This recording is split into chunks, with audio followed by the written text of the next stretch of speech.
Madame, Monsieur, bonsoir et merci d'être sur Télé Africa dans le cadre de votre rendez-vous du jeudi. Ligne de mire, l'actualité abondante au Gabon sur le plan politique, notamment à la faveur de l'organisation au mois de septembre et d'octobre 2025 des élections jumelées, élections de députés à l'Assemblée nationale et élections locales. Les partis politiques déjà en ordre de bataille, dont l'Union démocratique des bâtisseurs, parti fondé par Brice Clotaire Oligui Nguema, mais également le Parti démocratique gabonais dont le président et sa suite, Blaise Lomé, qui poursuivent donc leur tournée à travers le Gabon. Ce sera la troisième thématique que nous allons développer dans cette émission.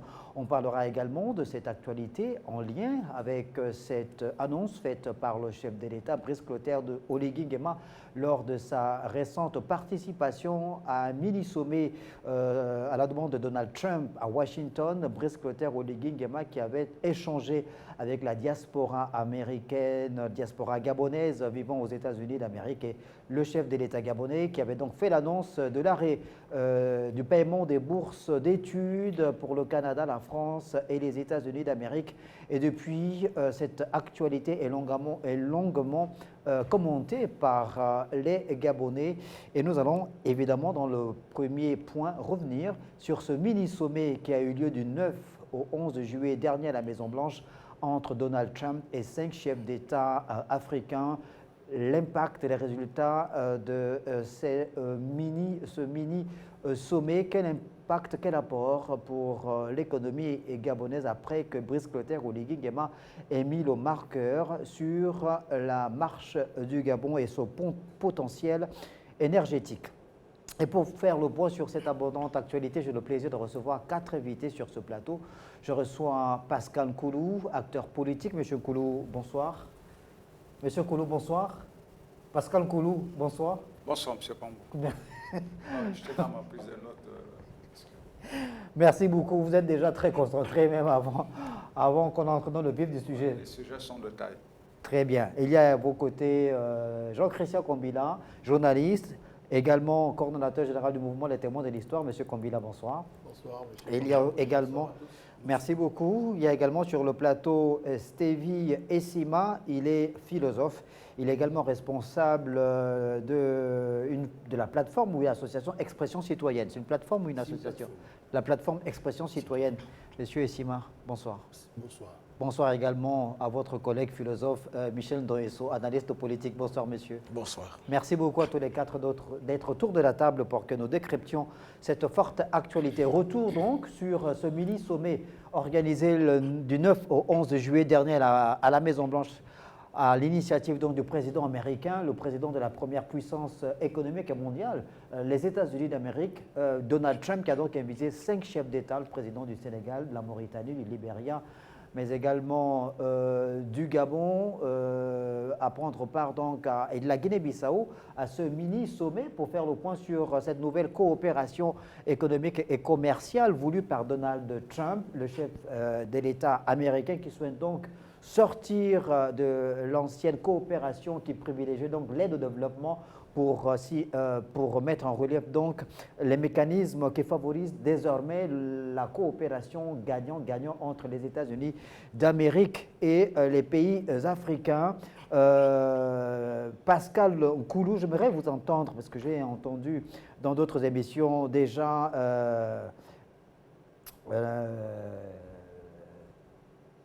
Jean-Christian Kombila et Michel Ndoesso, notamment sur cette question-là. J'aimerais vous entendre, vous, sur ce point-là, sur ce nouveau partenariat économique entre les États-Unis et les pays africains, sortir de l'aide publique au développement pour engager un véritable partenariat gagnant-gagnant. Comment vous avez suivi avec attention ce mini-sommet? Comment, d'ailleurs, vous avez trouvé le discours du président gabonais Brice Clotaire Oligui Nguema?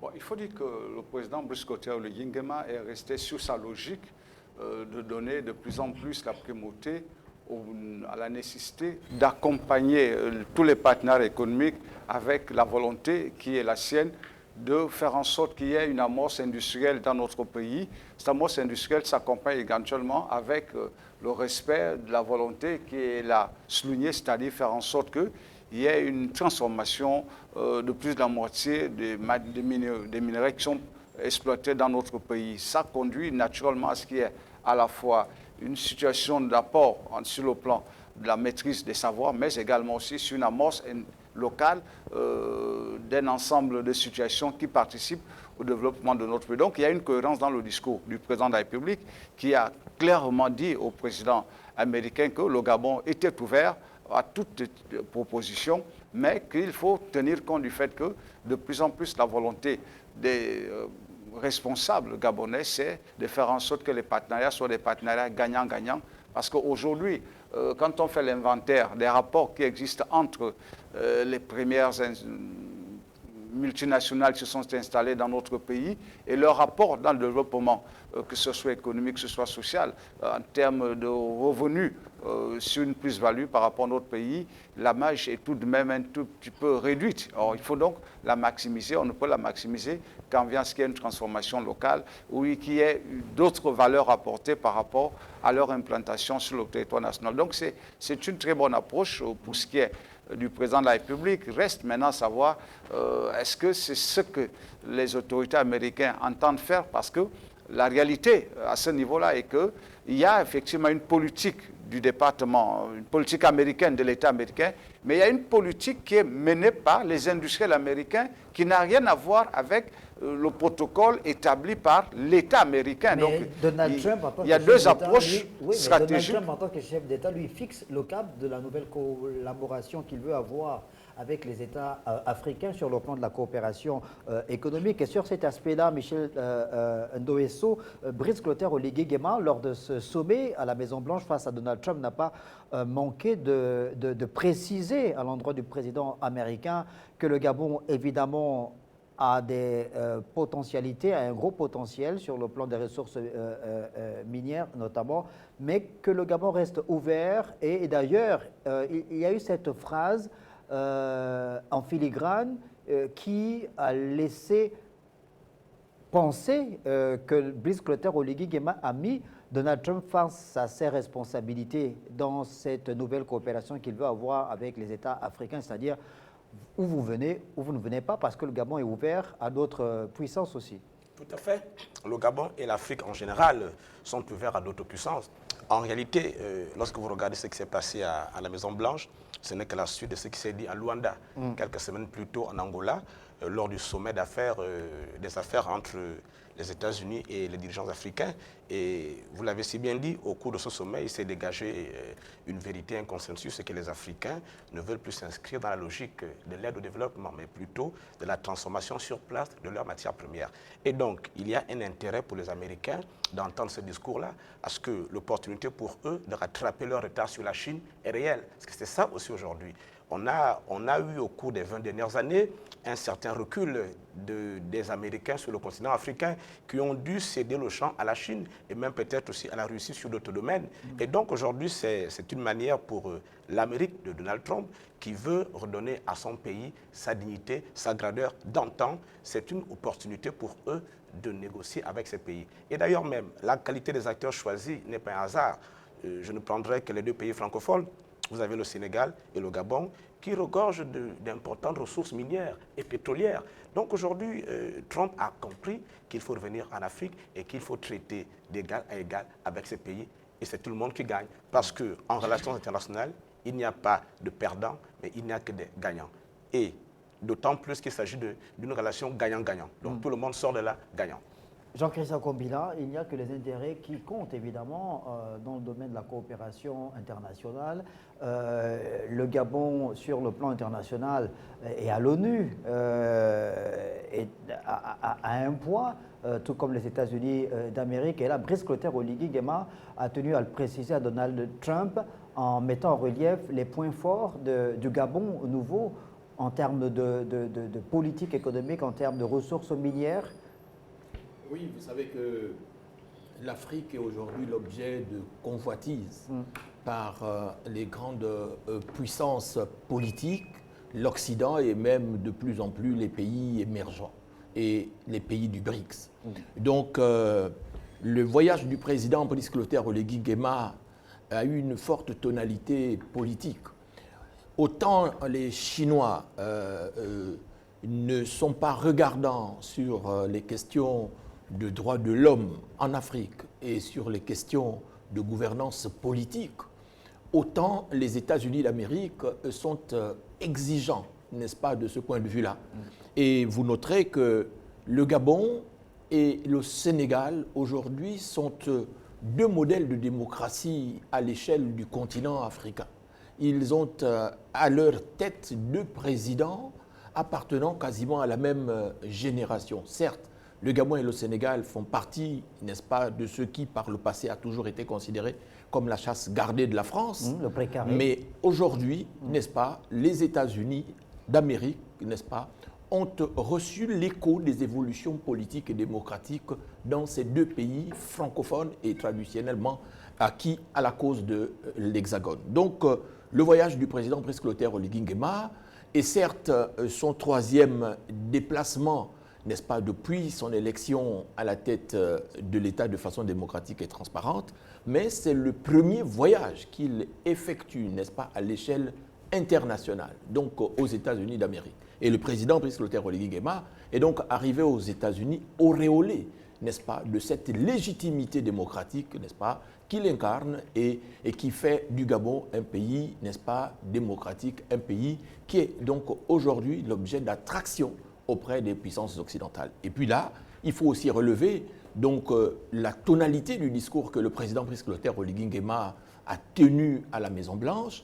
Jamais par le passé un président africain, n'est-ce pas, n'avait eu un discours aussi profond de façon stratégique, car ce discours-là, n'est-ce pas, a été marqué par l'évocation d'un certain nombre de thématiques qui aujourd'hui sont au cœur, n'est-ce pas, de grands enjeux mondiaux, aussi bien les questions de paix et de sécurité, les questions énergétiques, les questions du climat, bref, les questions, n'est-ce pas, de reconstruction, n'est-ce pas, de l'unité à l'échelle du continent et de l'unité à l'échelle du monde. Et donc, le président Brice Clotaire Oligui Nguema s'est fait le porte-voix de cette nouvelle Afrique-là qui met le cap sur l'industrialisation et la transformation structurelle de son économie. Stevie Ossima, alors Brice Clotaire Oligui Nguema, lors de ce mini-sommet à la Maison-Blanche face à Donald Trump, a donc mis en relief les différents points positifs de sa vision qu'il incarne depuis le 30 août 2023 et qui consiste à véritablement remettre le Gabon en ordre de marche. Il y a cet aspect lié justement à la présence du Gabon au sortir de ce coup de libération, au coup d'État du 30 août 2023 dans le concert des nations. Il y a que ce 16 juillet, on a appris évidemment par voie de presse que le Commonwealth avait donc levé ses sanctions contre le Gabon prises après le coup d'État du 30 août dernier. Donc il y a tous ces points positifs finalement marqués par Brice Clotaire Oligui Nguema dont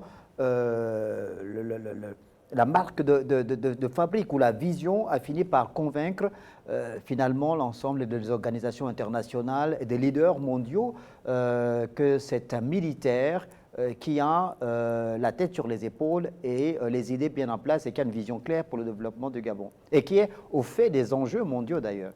Très bien. Effectivement, vous avez raison. Votre question m'amène à séquencer mon raisonnement en deux axes. Le premier axe, c'est sur le plan endogène. Effectivement, le Gabon a connu une interruption de son processus républicain démocratique normal le 30 août 2023. Et en de pareilles circonstances, les institutions internationales prennent à partir conservatoire des mesures de sanction à l'encontre des États dont la dévolution du pouvoir est extra-constitutionnelle. Et donc le Gabon n'a pas été en marge de ces sanctions. Mais lorsqu'on sanctionne et que c'est à titre conservatoire, on veut voir la bonne foi des nouvelles autorités à rétablir la confiance, à rétablir la marche du Gabon ou la marche de leur pays vers l'ordre international reconnu et légalisé. Et le Gabon, avec un régime militaire, donc je qualifiais souvent sur certains plateaux des régimes militaires les plus démocratiques au monde. Nous avons eu deux postulats pendant ce régime de la transition, l'inclusivité des fils et filles du Gabon et l'apaisement. Et d'ailleurs, les institutions internationales ont salué cette démarche d'inclusivité et d'apaisement de la transition. Et au fil du temps, les autorités de la transition ont fait montre de leur volonté à amener le Gabon à sortir de ces sentiers battus et à recourir ou à recouvrir la plénitude de sa présence dans le concert des nations. Et les élections déjà référendaires ont été un signal important dans la propension des autorités à organiser des élections transparentes, mais surtout à faire parler les Gabonais dans leur diversité, parce qu'on aurait pu ne pas passer par la casse référendum. Le chef d'État a voulu que les Gabonais s'expriment directement dans le cadre de ce qu'on appelle la démocratie participative et directe. Et au sortir de ce référendum, nous avons eu notre architecture constitutionnelle telle qu'elle est aujourd'hui en vigueur. Et le 12 avril 2025, le Gabon a connu l'élection présidentielle. Une élection présidentielle qui est l'une des meilleures organisées dans notre pays et surtout qui a donné des lendemains électoraux peu échelés. Et le président de la République a connu un score historique, 94,85%. C'est un plébiscite quasi unanime. Et tous ces éléments n'ont fait que convaincre la communauté internationale sur le bien fondé de ces militaires à se dépouiller du manteau du militaire pour se démocratiser, parce que l'inclusivité, c'est un levier démocratique important. Et donc aujourd'hui, c'est de bonne guerre que la communauté internationale salua cette propension de Brice Oligui Nguema à se mettre dans la peau d'un dirigeant moderne de ce que l'Afrique et le monde attendent aujourd'hui. Mais l'autre aspect, c'est le jeu géostratégique et géopolitique. Vous savez que les États-Unis d'Amérique, aujourd'hui, sont en perte de vitesse dans le rapport de force ou dans les nouveaux rapports de force. Il y a dans les pays du BRICS? Oui, dans les pays du BRICS, il y a plusieurs décennies, l'Afrique avait été marginalisée par les États-Unis parce que les États-Unis avaient plutôt concentré leur énergie dans les pays du Golfe. Aujourd'hui, avec ce qui se passe dans ces régions du monde, la guerre en Israël, l'Iran et autres, les États-Unis sont en perte de vitesse parce que les opinions publiques de ces pays-là sont devenues un peu anti-américaines du fait d'un soutien accru des États-Unis vers leur allié traditionnel Israël. Et le Sud global, aujourd'hui qui est incarné par les pays du BRICS, sont beaucoup plus penchés vers l'URSS, l'ancienne URSS, la Russie et la Chine. Or, aujourd'hui, la guerre commerciale implémentée par les États-Unis fait qu'il faut chercher de nouveaux débouchés. Or, les débouchés aujourd'hui, c'est l'Afrique. Et en invitant ces chefs d'État africains sur la table de la Maison-Blanche, il était question de redéfinir ou de redessiner cette cartographie des rapports de force. Vous savez que le président Donald Trump aime avoir la main sur l'initiative.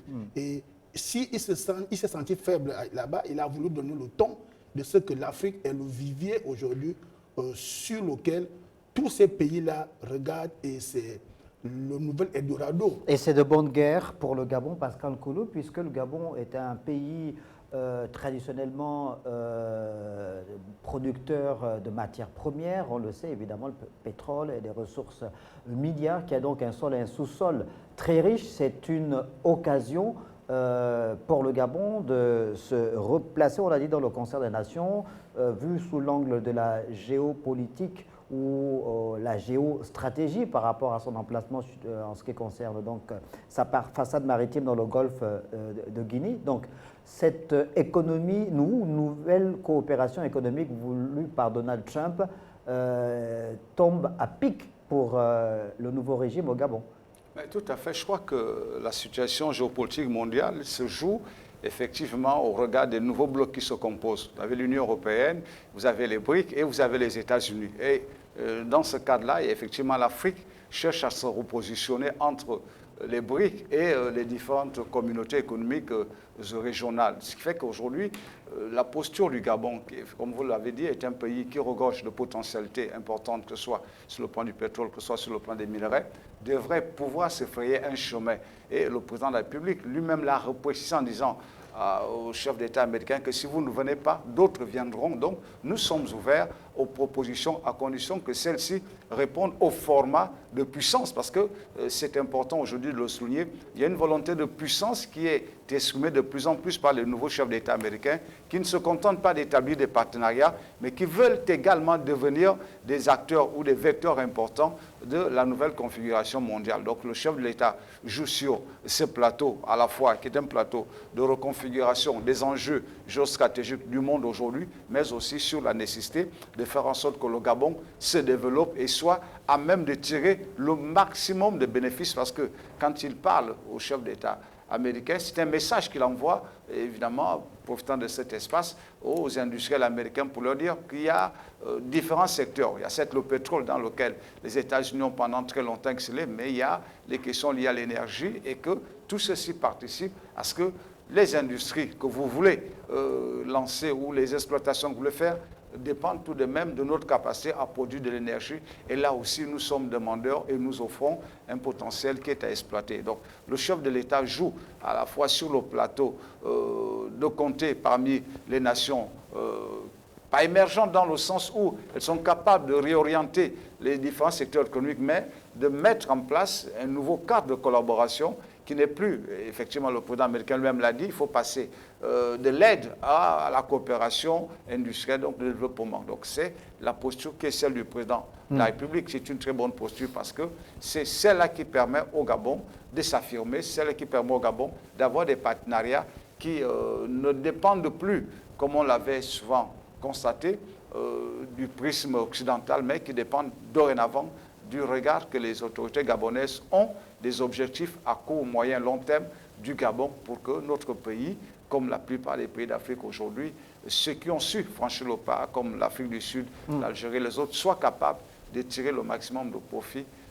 du potentiel économique qui est le leur. Voilà, donc Brice Clotaire Oligui Nguema qui a préparé ce sommet du 9 au 11 juillet dernier à la Maison-Blanche à l'initiative du président américain Donald Trump. Brice Clotaire Oligui Nguema qui a donc porté la voix du Gabon afin de convaincre le numéro 1 américain de pouvoir établir effectivement ce nouveau partenariat économique et commercial entre les États-Unis d'Amérique et le Gabon. Et présent sur le sol américain, Brice Clotaire Oligui Nguema a une fois de plus consenti à échanger avec la diaspora gabonaise vivant aux États-Unis d'Amérique. Et lors de cet échange, le chef de l'État américain, Brice Clotaire Oligui Nguema, a donné des précisions, fait une annonce qui jusque-là continue à faire couler encre et salive en rapport avec la suspension ou l'arrêt du paiement des bourses d'études aux étudiants gabonais envoyés en France, aux États-Unis et au Canada. Nous avons baladé nos micros dans les rues de Libreville. Jeff Magnagna et Priscilla Mwanda sont allés au contact des Gabonais recueillir leur avis. Je vous propose de regarder ce reportage. Académique 2026, il n'y aura pas de bourse d'études pour les États-Unis, le Canada et la France, a martelé le président de la République, qui a insisté sur une gestion plus rigoureuse des finances publiques au regard de la fuite des cerveaux. Pour certains, cette décision est salutaire. C'est une bonne décision, c'est une décision salutaire qu'il faut dire que les bourses de l'étranger, le Canada, les États-Unis, ils sont d'abord très chers. Et lorsque les Gabonais vont là-bas, ils restent définitivement qu'ils ne pensent même plus à revenir servir l'État qui les a envoyés là-bas. Je dirais que c'est une bonne initiative parce que quand les boursiers, quand les Gabonais profitent de la bourse de l'État et qui vont étudier à l'extérieur, ils n'aiment plus revenir. Et comme la situation économique est un peu compliquée pour le pays, le président a voulu faire des économies et pour permettre aussi à ceux qui étudient en Afrique d'obtenir la bourse. Des choix de formation toujours pas conformes aux réels besoins du Gabon. À ce sujet, les avis sont différents. C'est vrai que la formation dans les pays sous-développés est adaptée au contexte du pays, mais les formations dans les pays développés sont vraiment pertinentes et reflètent la réalité. Donc, il n'y a pas la formation, certes, elle est là dans nos pays africains, mais il n'y a pas le côté pratique. Donc la formation des ressources humaines, comme vous avez dit, pouvait être excellente si ça s'accompagne du côté pratique, des stages pratiques aux étudiants dans les entreprises. Je pense quand même qu'avec cette mesure, le plus grand nombre pourra bénéficier et pourra aller se faire former. Mais il ne s'agit pas simplement de supprimer, mais aussi de faire en sorte que le projet de l'étudiant puisse cadrer avec les besoins du pays. On doit s'assurer que la formation que l'étudiant veut aller faire, que ce soit au Maroc ou au Sénégal, soit vraiment en adéquation avec les besoins du pays. Parce que notre pays est en plein développement et il ne faudra pas qu'à son retour, il puisse encore venir remplir les effectifs des chômeurs. Les étudiants gabonais n'auront plus besoin d'aller loin pour des filières dont les formations se font au Gabon. Voilà, vous venez donc de regarder ce reportage de Priscilla Mwanda et de Jeff Magnagna. Michel Ndoesso, vous avez donc regardé le reportage. Globalement, ces Gabonais qui se sont exprimés soutiennent la décision du président de la République, Brice Clotaire Oligui Nguema, même si à la fin, on a vu dans le reportage, il y a un qui essaie de nuancer, évidemment. Vous, quel est votre point de vue sur cette actualité? Non, il ne s'agit pas de savoir qui soutient la mesure du chef de l'État ou... Comment vous la comprenez? Comment vous l'analysez? Il faut analyser le problème dans sa globalité. Oui. Mais posons-nous les bonnes questions pour aboutir à des bonnes solutions. Donc, dans quelles conditions un État est-il amené à orienter ses étudiants à l'étranger? La première condition, c'est lorsque ces structures universitaires, d'accord, n'ont pas les capacités d'accueil suffisantes. La deuxième condition, c'est lorsqu'il y a une absence sur le territoire des filières prisées ou choisies par les impétrants. Et lorsqu'on associe ces deux critères-là, on se rend compte qu'il y a des compatriotes, des jeunes compatriotes à l'étranger, qui évoluent dans des disciplines dans lesquelles le Gabon est pourvu en compétences. Donc, le droit, la gestion, l'économie, la sociologie, la philosophie, l'anthropologie, j'en passe. Il y a un nombre important de compatriotes qui se retrouvent certes dans les grandes universités du monde, mais qui font des filières qu'ils auraient pu suivre chez nous. Et là, ce n'est pas un bon investissement. Un bon investissement, c'est envoyer un étudiant à l'étranger dans des filières techniques, technologiques, c'est-à-dire là où le Gabon n'est pas encore à la pointe, là où on appelle les capacités de formation.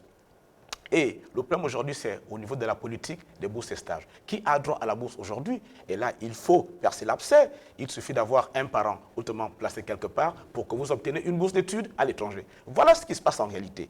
Donc, le circuit, il est biaisé, d'accord, depuis l'amont, depuis la base. Moi, je pense que ce qu'il faut faire, ce n'est pas tant la suspension, parce qu'en fait, ça n'aborde qu'une partie du problème, mais c'est de regarder toute la situation des étudiants gabonais à l'étranger, quel que soit le pays, parce que ça coûte cher partout. Vous envoyez un enfant au Cameroun, ça coûte cher. En Guinée équatoriale, ça coûte cher. Donc ça ne coûte pas tellement cher aux États-Unis. Il faut regarder la chose dans sa globalité et prendre les mesures qui s'imposent. Rapatrier ce qui doivent être rapatriés. On ne peut pas aller à la vente pour aller étudier le droit. On fait le droit au Gabon. Et au Gabon, vous savez, il y a un préjugé qui n'est pas vrai. Il faut le déconstruire ici.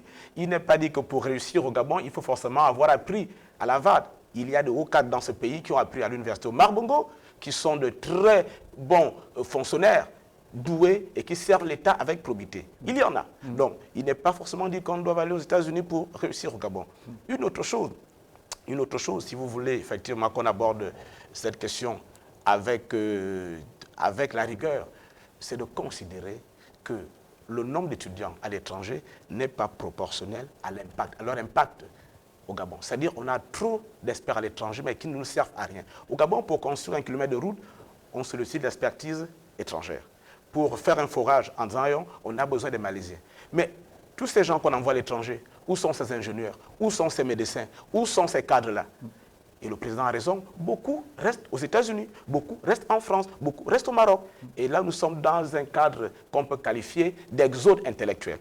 Alors, ceux qui restent dans ces pays étrangers disent que s'ils restent, c'est parce que le Gabon n'offre pas les opportunités qui devraient permettre justement à ses compatriotes de revenir et de trouver de l'emploi. Jean-Christian Combina, le chef de l'État, Brice Clotaire Oligui Nguema, a donc, quand il a fait cette annonce relative à l'arrêt du paiement des bourses, de l'envoi des étudiants gabonais aux États-Unis, en France et au Canada, mis l'accent sur la cherté déjà. Donc, ces bourses sont onéreuses, elles coûtent très cher. Le deuxième aspect, c'est que ces Gabonais qui sont envoyés, dont la formation est payée par l'État gabonais, ne reviennent pas, décident de rester dans ces pays développés.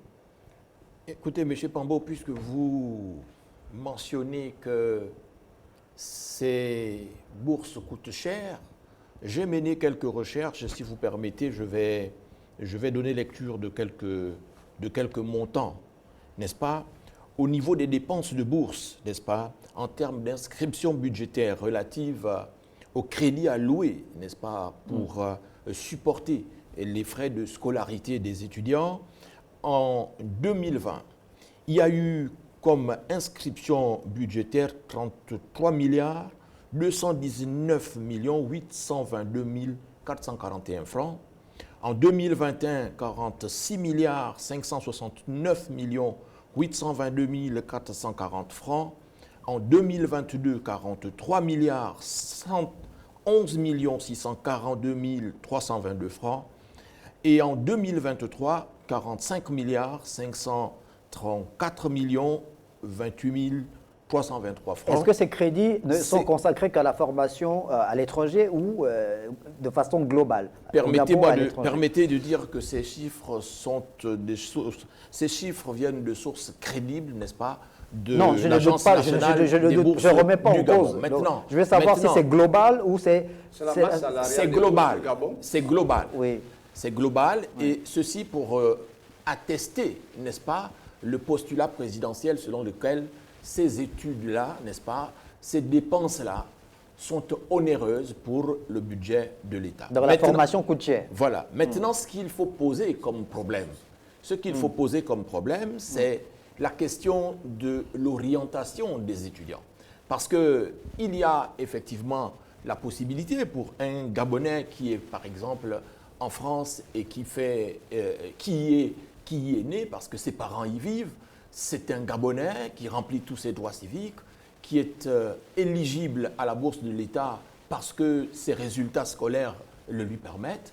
Lorsque ce dernier a formulé sa demande de bourse auprès de l'Agence nationale des bourses du Gabon, si tant est qu'il remplit les critères, c'est tout à fait normal que ce Gabonais-là ait eu cet argent-là. Mais le problème qui se pose ne concerne pas ces Gabonais-là. Le problème qui se pose ici, c'est celui de l'orientation de nos étudiants à l'étranger, particulièrement, n'est-ce pas, en Amérique du Nord et en Occident, de façon globale. Ce qu'il faut relever, c'est, à partir de cette problématique de l'orientation, c'est le rapport conflictuel, n'est-ce pas, qu'il y a eu au cours de cette période que je viens d'énumérer entre le secrétariat de l'orientation scolaire, universitaire et professionnelle et l'Agence nationale des bourses du Gabon. L'Agence nationale des bourses du Gabon s'est arrogée, n'est-ce pas, la compétence de l'orientation des étudiants, ce qui n'est pas, n'est-ce pas, de son ressort, conformément aux lois en vigueur, n'est-ce pas, en République gabonaise. L'orientation, c'est professionnel et c'est le fait du SOSUP avec les psychologues qui y travaillent. Donc le ministère de l'Enseignement supérieur. Et donc le ministère de l'Enseignement supérieur et de l'Éducation nationale, parce que ceux qui sont les spécialistes et les professionnels de l'orientation des étudiants travaillent justement dans le cadre du ministère de l'Éducation nationale. Et donc pendant des années, il y a eu ce conflit entre les bourses et stages et le SOSUP. Ce conflit n'a pas pu trouver arbitrage efficace. Et donc, certaines orientations qui ont été formulées par le SOSUP, n'est-ce pas, ont été remises en cause par l'Agence nationale des bourses du Gabon. Et ce problème-là... Remise en cause par rapport au coût des formations ou aux filières de formation. À la fois, d'abord par rapport aux filières, et le problème des filières a une incidence sur les coûts de formation.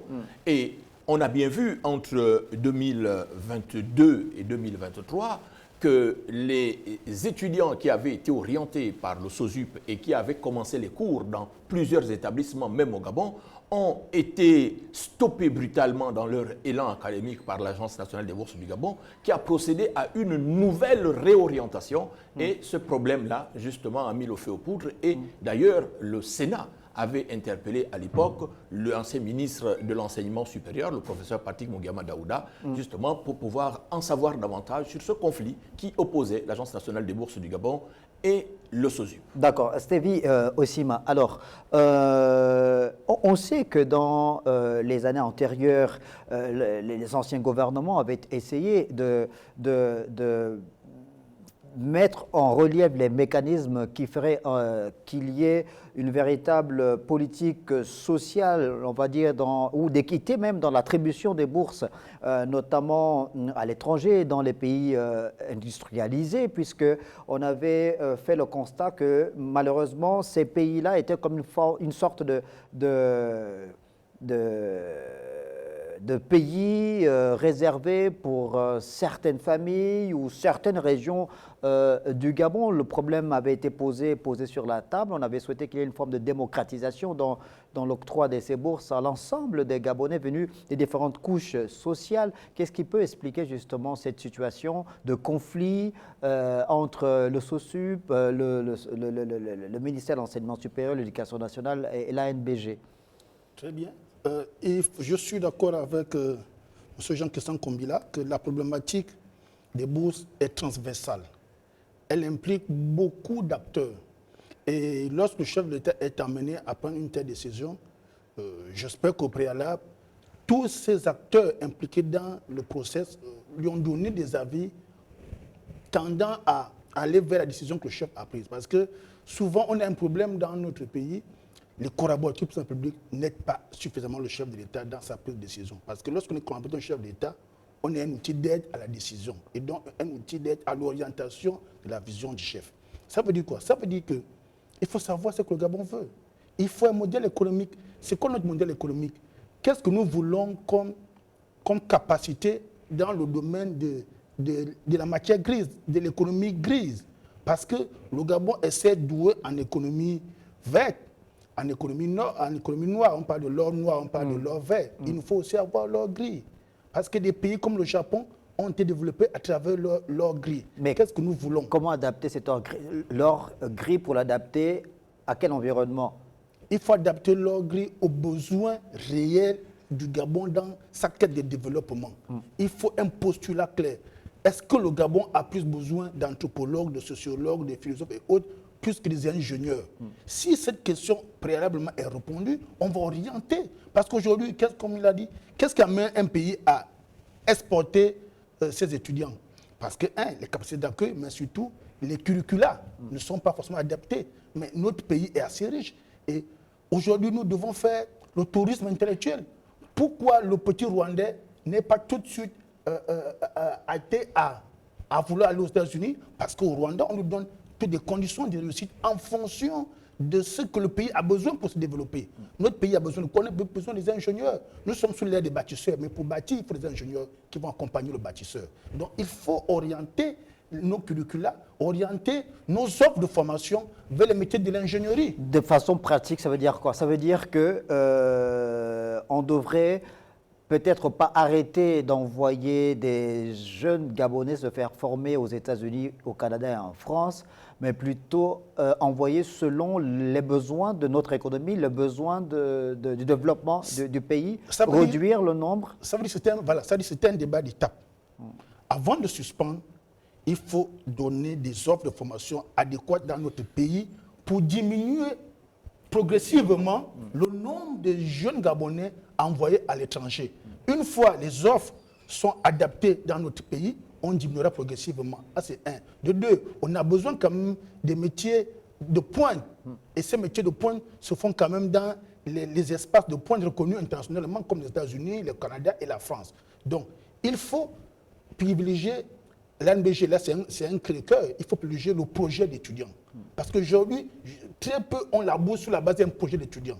Donc, il faut aussi être plus sélectif, oui, et donner la chance aux étudiants porteurs d'un projet d'étudiant d'aller vers ces grands pays pour nous apporter cette plus-value et cette matière grise, ce or gris dont on a besoin. D'accord, Pascal Nkoulou, c'est un sujet éminemment d'actualité, très important. Là, on est en train d'organiser, au moment où on est en train de faire l'émission, les épreuves du second tour du baccalauréat. Il y a des étudiants qui ont décroché leur bac, qui ont été admis au premier tour, d'autres le seront après délibération du second tour, ils vont devoir s'orienter. Donc le sujet est vraiment d'actualité. Oui, moi je crois qu'au lieu d'aller sur les contours techniques, il faut regarder le problème à sa base. Le problème, c'est que nous avons un système éducatif qui est très inégalitaire. Ce qui fait en sorte que la plupart des étudiants qui font des formations performantes et qui arrivent à des niveaux importants en termes de responsabilité ne peuvent pas ou choisissent de rester à l'étranger. Pourquoi ? Parce que quel est le critère d'attribution de l'emploi au Gabon? Voilà le problème de fond. Les étudiants ne restent pas à l'étranger par plaisir. Beaucoup y restent parce que, généralement, enfants de familles modestes, ils se disent, bon, je viens au Gabon, je fais 2, 3, 4 ans, il n'y a pas de perspective. Et malheureusement, bon, ils ont un background qui leur permet de trouver de l'emploi dans des multinationales étrangères, dans des universités américaines, canadiennes. Ils y restent et officient. Le problème de fond, et je pense que c'est vers cet aspect des choses que la réflexion devrait être menée, c'est comment attribuer la bourse. Un peu dans ce que M. Stévier Samassa a dit, il faut regarder en fonction des objectifs stratégiques de développement pour qu'on sache que d'ici les 3-4 prochaines années, il faut au Gabon, en matière de médecine, tant de médecins dans des spécialités en fonction des pathologies que nous avons, où il nous faut former des spécialistes. Ces gars, on les envoie en formation, ils ont la garantie d'un emploi au retour. La plupart restent à l'étranger parce que la promotion à l'emploi est tributaire à l'action politique. Oui, mais le problème posé sur la table par le président de la République est tout aussi fondamental et important. C'est-à-dire que le Gabonais, et là, Jean-Christian Kobila nous a donné un ordre de grandeur de ce que ça coûte à l'État en termes de milliards par année pour former des Gabonais. Donc l'État, c'est une perte d'argent s'il y a fuite des cerveaux. Ce n'est pas profitable au développement du pays finalement. Oui, vous savez, moi, M. Pambou, moi je me méfie des chiffres que les responsables de nos différentes structures la donnent. Parce que quand ils affichent ces milliards, si on avait à faire des audits, on verrait qu'entre ce qui est dit et les fonds réellement loués, c'est le jour et la nuit. L'ANBG n'est pas son premier scandale. Mais vous ne pouvez pas penser, Pascal Nkoulou, je respecte les établissements d'enseignement supérieur au Gabon, mais vous ne pouvez pas nous dire que le coût d'une formation aux États-Unis vaut le coût d'une formation dans une école, d'une université supérieure au Gabon. Il est évident que le coût de formation aux États-Unis sera naturellement plus élevé. La monnaie américaine est élevée. Mais je dis que moi, je me méfie des chiffres qui sont communiqués. Vous savez combien de scandales il y a eu à l'ANBG?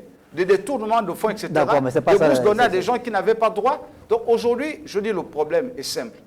Il faut que l'on regarde aux besoins stratégiques de développement de notre pays pour savoir si on peut s'offrir le luxe de s'interdire d'avoir les meilleurs cerveaux de la planète. Parce que si vous envoyez des étudiants au Canada, au Sénégal, si vous envoyez au Ghana, les élèves, les professeurs ghanéens, eux, ils vont se former au Canada, ils vont se former aux États-Unis. Donc, le Ghana va devenir une référence pour le Gabon qui est à peu près sur le plan de la population. On envoie le jeune Gabonais, l'État gabonais envoie le jeune Gabonais au Ghana, pas pour aller faire pétrochimie. Mais c'est ce que je dis, c'est-à-dire qu'il faut regarder les secteurs stratégiques de développement. Le président a donné une orientation. C'est une information en disant on va certainement réduire ou supprimer ou suspendre. Je suis de ceux qui pensent qu'il faut regarder le problème de manière générale pour arriver à des solutions idoines qui permettent au Gabon d'avoir les compétences nécessaires dans des domaines stratégiques. Aujourd'hui, tout le monde parle du numérique. Or, tout le monde sait bien que si vous voulez avoir des éléments performants dans le numérique, il faut les former dans les universités américaines. Aujourd'hui, on parle de la transformation des minerais. Il faut les avoir dans des universités américaines ou canadiennes, ou à la limite même françaises. Bon, la question n'est pas là. La question, c'est que est-ce que l'on peut s'offrir le luxe de ne pas envoyer nos étudiants dans ces universités? Je ne crois pas. Or, je pense, par prudence, ce qu'on devrait faire, c'est de regarder aux besoins stratégiques de notre pays. Et ensuite, qu'il y ait une meilleure gestion des fonds qui sont alloués à l'ANBG pour l'affectation des bourses de nos étudiants. Parce que, rappelez-vous, moi je sais que dans ce pays, les bourses ne sont pas souvent données en fonction des critères académiques des étudiants. Les bourses sont données par affinité familiale et parentale. Donc, tout ça opère, fait en sorte qu'on a des gens qui sont compétents, à qui l'État devrait permettre de meilleures formations, mais ceux qui gèrent ces bourses les donnent à leurs parents, quelquefois même en faisant des affectations qui sont des affectations farfelues. C'est-à-dire, votre nom apparaît comme boursier aux États-Unis, mais en fait, vous êtes en Tunisie, et le retour du surplus revient à ceux qui gèrent les bourses. Tout ça, ça doit être mis sur la table. D'accord, Pascal Koulou. Oui, vous voulez... inventaire de la situation. D'accord, oui. Michel Doesson. Il faut comprendre l'esprit après la lettre. Oui, on a isolé ce bout de phrase, les études dans ces pays coûtent cher, mais ce n'est pas vraiment ce que le chef d'État veut dire. Il ne s'insurge pas contre le fait que les études coûtent cher. Un pays qui veut se développer doit dépenser dans la formation. C'est une vérité universelle. Ce que le chef d'État veut dire, c'est que ces études coûtent inutilement cher. C'est-à-dire qu'on dépense pour rien, en fait, puisqu'il n'y a pas de retour sur investissement. C'est exactement ça. Et lorsqu'on est honnête, lorsqu'on est patriote, vous savez, il y a un document que nous signons à l'époque, après le bac, c'est l'engagement décennal. Lorsqu'un État, lorsque votre État vous envoie, peu importe le pays, moi je dis que ce n'est pas une affaire de Canada, États-Unis ou France, il faut regarder le problème dans la généralité. Lorsque votre État vous envoie en formation, vous avez l'obligation morale, patriotique de revenir au pays, servir l'État. Ceux qui restent dans les multinationales, mais ce n'est pas normal, ce n'est pas patriotique. Imaginons que tous qui vont à l'étranger restent dans les multinationales. Et qui va servir le Gabon? Pourquoi le Rwanda aujourd'hui est là? C'est une vérité. Pourquoi le Rwanda aujourd'hui est une destination? Je vais vous rappeler quelque chose que le président a fait de manière urgente. Il y a eu des docteurs qui ont été engagés de façon expresse parce que certains, ou la plupart, ça fait 10 ans, ils ont soumis leur dossier à la fonction publique au Gabon. Et ce n'est qu'il y a quelques mois, je crois de janvier de l'année dernière, que le président a demandé qu'il y ait des engagements express. Est-ce que vous trouvez que c'est normal? Vous avez fait vos études, vous êtes docteur, vous soumettez votre demande d'emploi à la fonction publique et vous n'avez pas de réponse. D'accord, c'est notre problème, on a compris. Je termine par là. En principe, cette décision est un défi que le chef d'État se lance aussi lui-même. Il faut construire des universités. Il faut moderniser l'existant. Il faut accélérer. Nous avons des projets en cours. Il faut accélérer les universités de Yem, de Mula, de Port-Gentil. Parce qu'en fait, pour garder ces étudiants chez soi, il faut des structures. Le confrère il faut les conditions justement qui permettent à ce qu'on puisse assurer des formations de pointe et de qualité. Mais ce qui est sûr, c'est que le Gabon étant engagé dans un processus de développement et en orientant, par exemple, quand on revient, on a fait le lien avec ce mini-sommet entre Donald Trump et les chefs d'État africains. Brice Clotaire Oligui Nguema a pris part à ce sommet. On parle donc de la transformation de nos minerais. On a besoin d'avoir des Gabonais formés dans ces métiers de pointe, dans ces domaines-là pour que... Nous sommes le seul pays pétrolier qui ne forme pas des pétroliers. C'est une contradiction. D'accord, on reviendra sur cette actualité dans nos prochaines émissions. On va terminer. Non, s'il vous plaît. Non, si, vous vous êtes exprimé. Vous avez parlé vous avez donné des chiffres. Non, on ne peut plus. Non, monsieur, s'il vous plaît. Ils le savent. Oui, mais bon, on avance. On a une troisième thématique en lien. On a une troisième thématique en lien avec la politique. Sinon, les programmes ne vont pas nous attendre. Vous êtes... la parole sur le plateau, vous parlez mesurément. Monsieur Kombila, vous êtes exprimé. Non, chacun d'entre nous a eu 2 ou 3 fois la parole dessus. Moi, je n'ai eu la parole dessus qu'une seule fois. Allez-y. Vous êtes long quand vous vous exprimez. C'est aussi ça. Pas du tout. Mais vous savez-vous combien pendant combien de minutes vous avez parlé? Vous avez parlé à peu près pendant 10 minutes, monsieur Ngoulou. Non, pas du tout. Donnez votre point de vue, allez-y, on vous écoute. Moi, ce que je veux dire, c'est que le débat sur la nécessité, n'est-ce pas, de minimiser les coûts relatifs aux bourses d'études est un vieux débat. C'est un débat qui a toujours été tenu dans les cénacles. Et le mérite du chef de l'État, c'est de poser ce problème sur la place publique. À partir du moment où le problème est posé et sur la place publique, l'ensemble des acteurs, n'est-ce pas, du système éducatif sont interpellés. Et à côté des acteurs du système éducatif qui sont interpellés, il y a également le monde de l'entreprise qui est interpellé. Il y a le patronat qui est interpellé. Pourquoi? Parce que nous sommes à l'ère de la transformation de nos économies. Et la transformation de nos économies ne peut être possible que si nos universités sont transformées. Et si nos universités sont transformées, il va falloir que celles-ci créent des partenariats stratégiques entre les établissements d'enseignement supérieur publics et privés et entre les établissements d'enseignement publics et le monde de l'entreprise. Ça, c'est le défi commun que notre système éducatif doit relever avec la professionnalisation, n'est-ce pas, des offres de formation. Pour pouvoir évidemment traduire en acte l'adéquation formation-emploi. Responsabilité évidemment à l'État de pouvoir mettre en place les conditions qui permettent à ce qu'il y ait justement cette collaboration. Donc il faut qu'on ait des universités aux standards internationaux, ce qui est loin d'être le cas aujourd'hui. Ce n'est un secret pour personne. L'université Omar Bongo n'est même pas classée parmi les 100 meilleures universités en Afrique. Donc ça veut dire que le chantier est encore énorme.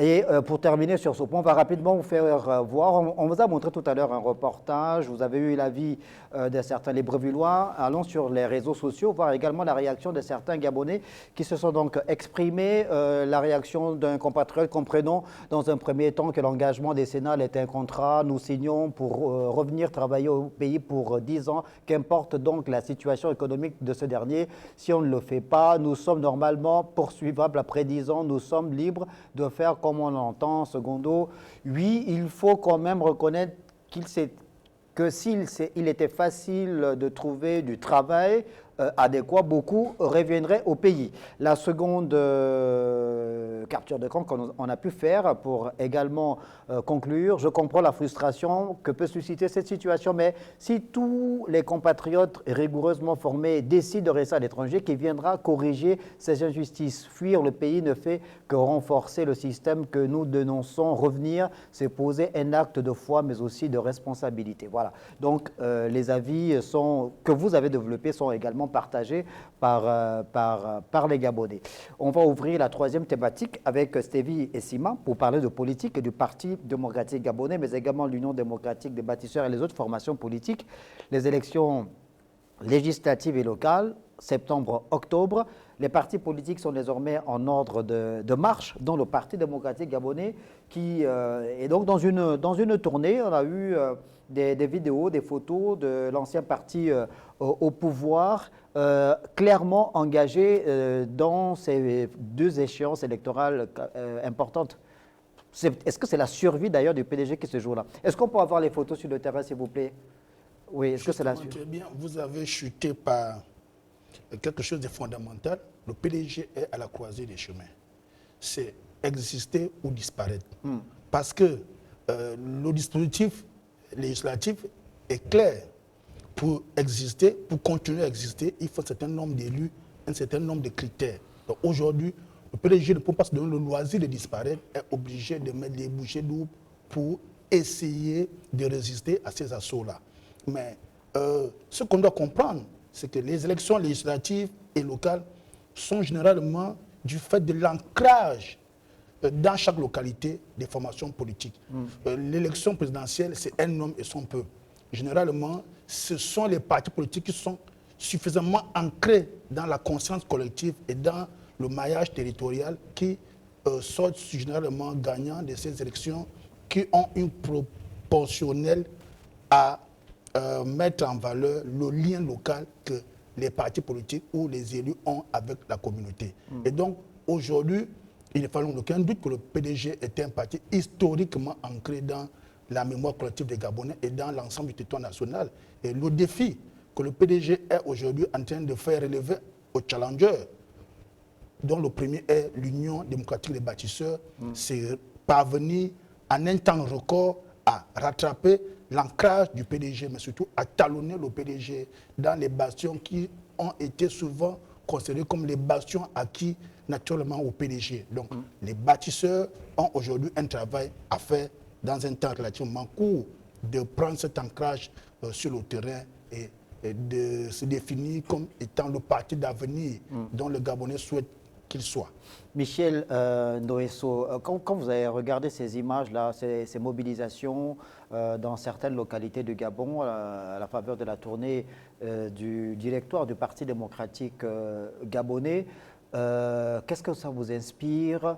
Le PDG n'est pas mort, le PDG est présent, veut jouer sa carte jusqu'au bout, c'est ça? Je crois qu'il va jouer sa carte jusqu'au bout. Vous savez, on ne vend pas la peau de l'ours avant de l'avoir tué.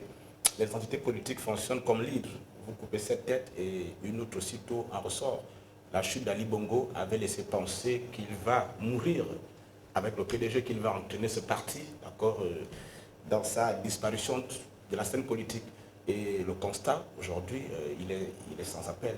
Le PDG n'est pas mort, il est bel et bien vivant. Et je constate que le pouvoir de la transition, je parle de la transition, n'a pas été assez clair dans sa posture vis-à-vis de ce parti. On ne peut pas appeler à la mort d'un système tout en laissant survivre la machine qui a porté ce système. Le retour du PDG au devant de la scène aujourd'hui est une véritable équation à multiples inconnus par rapport au niveau Voilà. Est-ce qu'on est en train d'aller vite en besogne? Est-ce que c'est de la communication simplement? Historiquement, vous savez, le PDG a toujours été, au niveau des élections législatives, un parti mobilisateur. C'est historiquement un parti qui a souvent eu, je veux dire de façon honnête, la plupart des sièges. Parce que dans les points reculés, on ne vote pas le parti, on vote l'individu. Et je crois que le PDG va surfer, et de la mobilisation que vous avez constatée, le PDG va surfer sur cette réalité historique et il risque de faire mal à ces challengers au sein même de la future, de la possible majorité présidentielle. Donc je crois qu'on n'a pas été très cohérent, très clair par rapport à ce qu'on voulait faire du PDG. Et aujourd'hui, il y a des surprises que ce parti nous réserve. L'avenir de nous dira. Jean-Christophe Kombila, alors, certains acteurs politiques appellent effectivement, comme le dit Michel Ndoyesso, à la mise en place d'une mouvance présidentielle. L'Union démocratique des bâtisseurs est en train de poursuivre sa phase d'enrôlement de ses militants, de ses adhérents.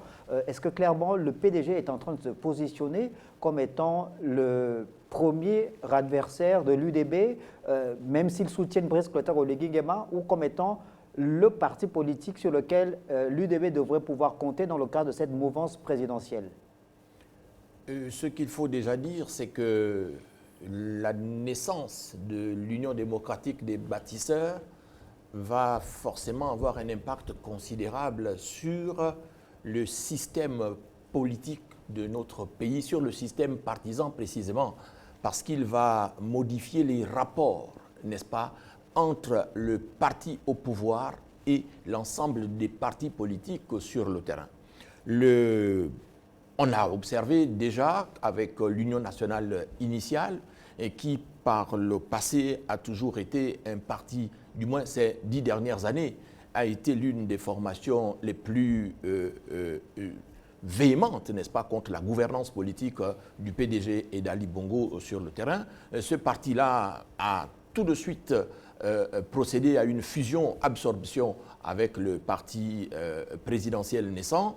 Il y aura sans doute d'autres formations politiques qui vont suivre cette dynamique de mobilisation autour du parti présidentiel. Maintenant, le PDG lui-même, est-il un parti de l'opposition? Est-il un parti de la majorité présidentielle? Est-ce que les images que l'on voit là sur les réseaux sociaux, à la télé, sont des images en trompe-l'œil? Ce sont, de mon point de vue, des images qui ne donnent pas la pleine mesure ou la pleine réalité de ce que sera l'avenir.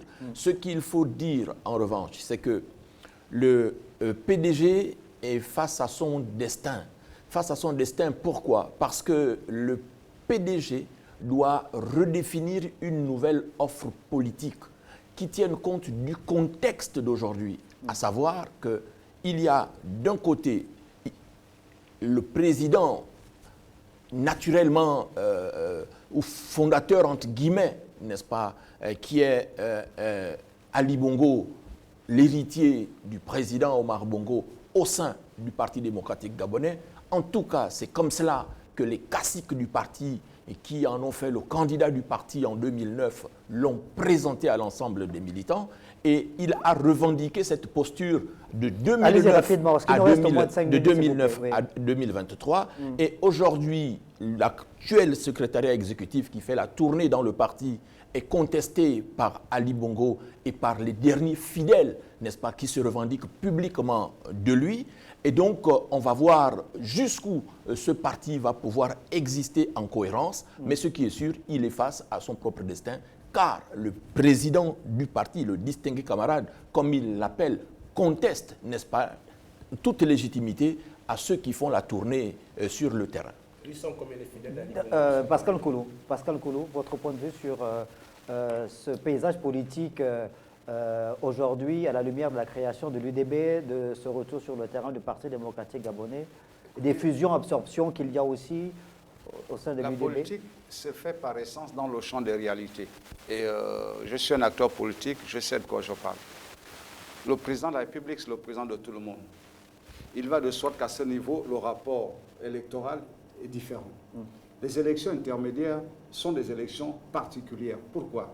Parce que le rapport candidat-population est très étroit. Or, aujourd'hui, si on avait à établir un parallèle entre les grandes formations qui existent, l'UDB, qui est en création, dont on n'a pas jusqu'à maintenant apprécié l'ossature et la capacité de ceux qui ont été proposés à son organisation, donc leur leadership est encore discutable. On n'en sait rien. Moi, je veux bien, c'est le parti du président, mais ce n'est pas le président qui va l'orchestrer au quotidien, c'est Maïs Moussi. Bon, au niveau du Gabon, quelle est l'épaisseur et l'ampleur en termes d'impact de Maïs Moussi? Il va faire référence au président. Or, si on avait à parler encore du PDG pour aller vite, on voit bien qu'il y avait le président Omar Bongo, il y avait le leader du PDG, à tel point que c'était deux entités dans l'État. Il y avait le pouvoir politique du président, il y avait le pouvoir militant des responsables du Parti démocratique gabonais. Il y avait de part et d'autre des ténors. Au gouvernement, vous aviez des ténors, au parti, vous aviez des ténors.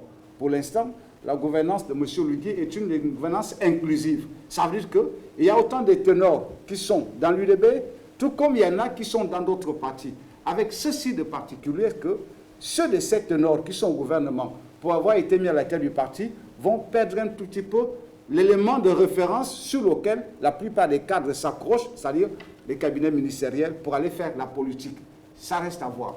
Maintenant, pour ce qui est du PDG, puisqu'on parle des élections intermédiaires, l'élection intermédiaire, le député n'est pas le député du peuple au sens de la nation. Le député est le député du canton, du village, de la famille.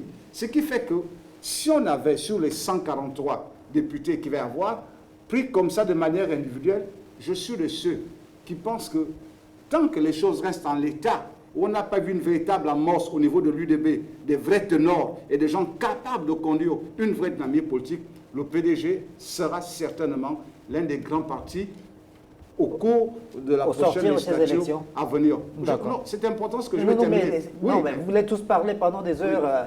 L'émission a une durée précise, s'il vous plaît. Donc, vous êtes quatre. Oui, mais j'étais sur le point de conclure. Donc, je vais dire ceci. Le PDG n'a pas forcément besoin d'être dans la majorité, dans le collège des partis qui soutiennent le président, parce qu'il y a un excès de langage quand on dit majorité présidentielle. La majorité va se dégager à l'issue des prochaines élections législatives. Pour l'instant, on parle du collège des partis qui soutiennent le président. Merci beaucoup, Pascal Kolo. Merci beaucoup. On va terminer l'émission en écoutant Stevie et Sima sur cette question. Je pense que le jeu politique est un jeu de rapport de force.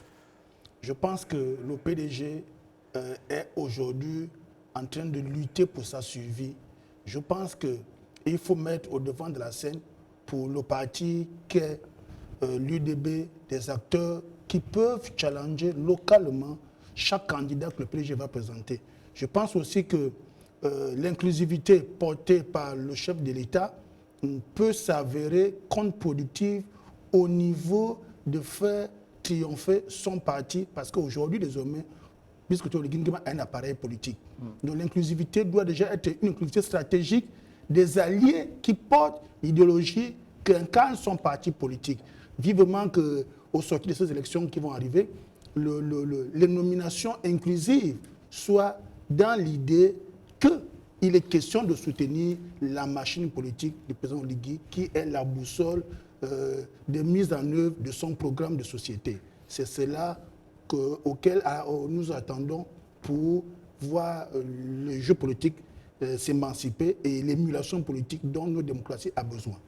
Merci beaucoup pour cet éclairage et c'était également votre conclusion. Merci à tous les quatre d'être passés sur la table pour que nous décryptions une fois de plus l'actualité qui prévaut dans notre pays. Évidemment que pour ce qui est du volet politique, nous serons régulièrement emmenés à faire un point chaque semaine sur cette actualité politique puisque l'élection, on y est déjà en ce qui concerne le processus d'enrôlement sur la liste électorale et l'élection, ce sera donc au mois de septembre septembre, le 27 septembre pour le premier tour des élections législatives, également le tour unique des locales et le 11 octobre pour le second tour, je pense, des élections législatives. Merci beaucoup de nous avoir regardé. Bonne suite des programmes sur Télé Africa.